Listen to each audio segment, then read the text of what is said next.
ಇದೇ ತಿಂಗಳ 21ರಂದು ನಡೆಯಲಿರುವ ಲಿಂಗೈಕ್ಯ ಡಾಕ್ಟರ್ ಶ್ರೀ ಶಿವಕುಮಾರ ಸ್ವಾಮೀಜಿಯವರ 7ನೇ ವರ್ಷದ ಸಂಸ್ಮರಣೋತ್ಸವ ಕಾರ್ಯಕ್ರಮದಲ್ಲಿ ಪಾಲ್ಗೊಳ್ಳಲು ರಾಷ್ಟ್ರಪತಿ ದ್ರೌಪದಿ ಮುರ್ಮು ರಾಜ್ಯಕ್ಕೆ ಭೇಟಿ ನೀಡಲಿದ್ದಾರೆ. ಈ ಹಿನ್ನೆಲೆಯಲ್ಲಿ ರೈಲ್ವೆ ಖಾತೆ ರಾಜ್ಯ ಸಚಿವ ವಿ ಸೋಮಣ್ಣ ಅವರು ಸಿದ್ಧಗಂಗಾ ಮಠಕ್ಕೆ ಭೇಟಿ ನೀಡಿ ಸಿದ್ಧತಾ ಕಾರ್ಯಗಳ ಕುರಿತು ಪರಿಶೀಲನೆ ನಡೆಸಿದರು. ಈ ವೇಳೆ ಶಾಸಕರಾದ ಬಿ ಸುರೇಶ್ ಗೌಡ, ಜಿಲ್ಲಾಧಿಕಾರಿ ಶುಭಾ ಕಲ್ಯಾಣ್, ಜಿಲ್ಲಾ ಪೊಲೀಸ್ ವರಿಷ್ಠಾಧಿಕಾರಿ ಅಶೋಕ್ ಕೆ ಮತ್ತಿತರರು ಉಪಸ್ಥಿತರಿದ್ದರು.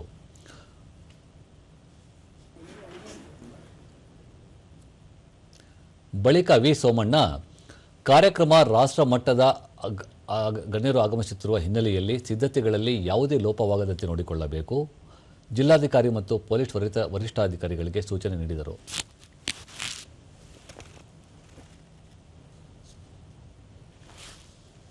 ಅದು ಭಾರತ ಸರ್ಕಾರ ನೋಡಿಕೊಳ್ತದೆ ಅಂತ ಹೇಳ್ತಕ್ಕಂಥ ಮನೋಭಾವನೆ. ಬಳಿಕ ಅವರು ಬಳ್ಳಾರಿಯಲ್ಲಿ ನಡೆದ ಬಾಂಗ್ಲಾದೇಶದ ಪ್ರಜೆಗಳ ಕುರಿತಾದ ಘಟನೆಗೆ ಸಂಬಂಧಿಸಿದಂತೆ ರಾಜ್ಯ ಸರ್ಕಾರದ ವಿರುದ್ಧ ಕಿಡಿಕಾರಿದರು. ರಾಜ್ಯದಲ್ಲಿ ಶಾಂತಿ ಮತ್ತು ಸುವ್ಯವಸ್ಥೆ ಕಾಪಾಡುವುದು ಸರ್ಕಾರದ ಜವಾಬ್ದಾರಿ.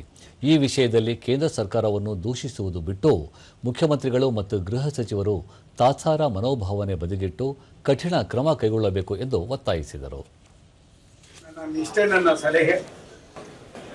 ಗೃಹ ಮಂತ್ರಿಗಳು ಒಂದು ಇತಿಮಿತಿ, ರಾಜ್ಯದ ಮುಖ್ಯಮಂತ್ರಿಗಳು ಕಠಿಣವಾದ ಕೆಲವು ಕ್ರಮಗಳನ್ನ ನಿರ್ವಹಣೆ ಮಾಡದೆ ಹೋದ್ರೆ ಮುಂದೊಂದು ದಿನ ಕರ್ನಾಟಕಕ್ಕೆ ಆಗ್ತಕ್ಕಂಥ ಗಂಡಾಂತರ ಏನು ಅನ್ನೋದ್ರ ಬಗ್ಗೆ ಕೂಡ ಅವರು ಮುಂದಿನ ಪೀಳಿಗೆಯನ್ನ, ಮುಂದಿನ ಯುವ ಜನಾಂಗವನ್ನು ಗಮನದಲ್ಲಿ ಇಟ್ಕೊಂಡು ಅವರು ಎಚ್ಚರಿಕೆಯಾಗಿ ಈ ಕ್ರಮವನ್ನು ವಹಿಸ್ತಕ್ಕಂಥದ್ದು ಕರ್ತವ್ಯ.